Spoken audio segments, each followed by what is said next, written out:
বাংলাদেশে শেখ হাসিনা সরকারের পতনের পর থেকেই অভ্যন্তরীণ বিভিন্ন ইস্যুতে নানা রকম সংবাদ পরিবেশন করছে ভারতীয় মিডিয়া, যার বেশিরভাগই উদ্দেশ্য প্রণোদিত ও ভুল তথ্যে ভরা। এবার শেখ হাসিনা সরকারের পতন নিয়ে নতুন তথ্য দিয়ে প্রতিবেদন প্রকাশ করেছে ভারতের প্রভাবশালী কিছু গণমাধ্যম, যেখানে দাবি করা হচ্ছে হাসিনাকে সরাতে জড়িত ছিল যুক্তরাষ্ট্রের উন্নয়ন সংস্থা United states agency for international development বা USAID।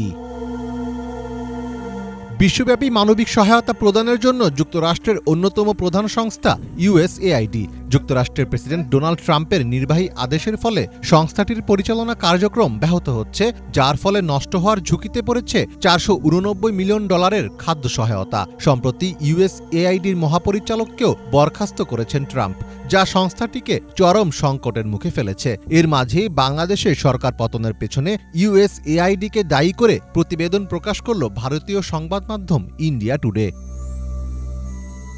প্রতিবেদনে বলা হয়, বাংলাদেশে স্বৈরাচারী বিরোধী আন্দোলনে গুরুত্বপূর্ণ ভূমিকা রেখেছে USAID। সংস্থাটি বিভিন্ন দেশের গণতান্ত্রিক চর্চা ও সামাজিক কর্মসূচির মাধ্যমে বিশ্বব্যাপী দুর্বল জনগোষ্ঠীর কল্যাণকে উন্নীত করার লক্ষ্যে কাজ করে, তবে সেটি মার্কিন ভূ রাজনৈতিক স্বার্থের সাথে সামঞ্জস্য রেখেই করা হয়। আর সে লক্ষ্যেই বাংলাদেশে মিলিয়ন মিলিয়ন ডলার খরচা করেছে সংস্থাটি। একই দাবিতে সংবাদ প্রকাশ করেছে হিন্দুস্তান টাইমস সহ বেশ কিছু ভারতীয় গণমাধ্যম।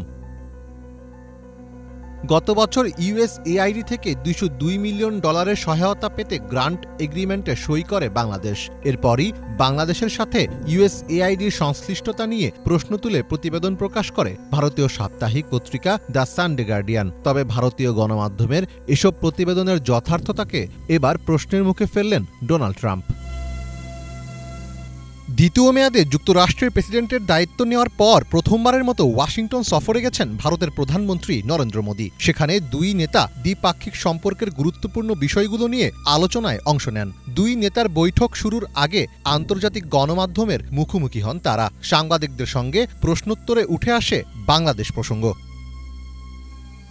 সেখানে এক ভারতীয় সাংবাদিক ট্রাম্পকে প্রশ্ন করেন, বাংলাদেশের বিষয়ে আপনার অভিমত কি? কারণ এটা স্পষ্ট যে বাইডেন প্রশাসনের আমলে মার্কিন ডিপ স্টেট বাংলাদেশের সরকার পরিবর্তনের সঙ্গে জড়িত ছিল। তবে এমন অভিযোগ নাকচ করে দিয়ে ট্রাম্প জবাব দেন, এক্ষেত্রে যুক্তরাষ্ট্রের ডিপ স্টেটের কোনো ভূমিকা ছিল না।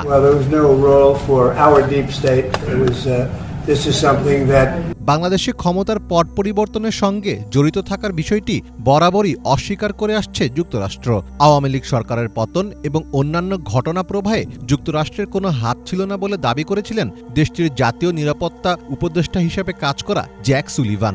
ভারতীয় কর্মকর্তারাও এ ধরনের মনোভাবই পোষণ করেন বলে জানিয়েছিলেন তিনি। কিন্তু এরপরও মার্কিন প্রেসিডেন্টকে এমন প্রশ্ন করে বসলেন ভারতীয় সাংবাদিকরা, যদিও মার্কিন কর্মকর্তাদের কেউই এসব দাবিকে গ্রাহ্য করছে না।